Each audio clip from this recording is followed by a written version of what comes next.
우리는 하나님의 부르심을 받은 사람입니다. 그래서 세상과 구별되어야 합니다. 예수님도 제자들에게 세상 방식과 달라야 할 것을 말씀하셨습니다. 하나님의 백성은 하나님의 방법, 하나님의 뜻에 따라 살아야 합니다. 이것이 하나님의 백성들이 지켜야 할 차별성입니다. 물론 교회 안에서는 어떤 차별이나 배제도 있으면 안 됩니다. 왜냐하면 교회는 주 안에서 한 몸이기 때문입니다. 우리는 세상과 구별되어야 하지만 교회에서는 하나 되어야 합니다. 우리가 예수님을 구원자로, 메시아로, 주님으로 같은 고백을 할 수 있는 것은 한 성령을 받았기 때문입니다. 성령은 각 사람에게 다른 은사를 주셨습니다. 그러므로 각자 받은 은사에 맞는 일을 하는 것입니다. 교회에서 일할 때 왜 나는 이런 일을 시키지? 아니, 나는 왜 이런 일을 해야 해? 그렇게 생각하거나 그렇게 말하면 안 됩니다. 받은 은사가 서로 다르다는 것을 인정하고 기억해야 합니다. 받은 은사대로 일하면 됩니다. 그것이 성령께서 가르치시는 질서입니다. 그러므로 자신이 하는 일, 자신이 할 수 있는 일을 귀하게 여길 줄 알아야 합니다. 혹시 여러분 중에 교회에서 내가 맡은 일은 별로 중요하지 않다 이렇게 생각하는 분이 계십니까?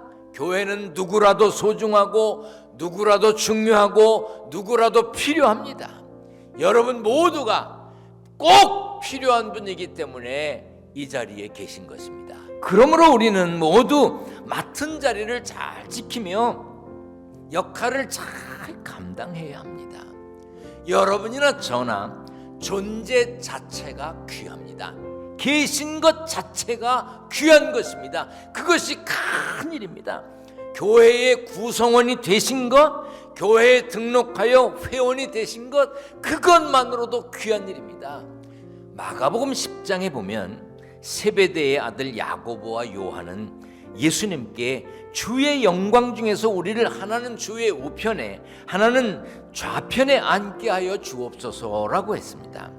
그러자 예수님은 너희는 너희가 구하는 것을 알지 못하는도다 하시면서 이렇게 말씀하셨어요. 너희 중에 누구든지 크고자 하는 자는 너희를 섬기는 자가 되고 너희 중에 누구든지 으뜸이 되고자 하는 자는 모든 사람의 종이 되어야 하리라. 예수님은 이 땅에 섬기러 오셨습니다. 그래서 우리를 구원하기 위해 생명을 내어주셨습니다.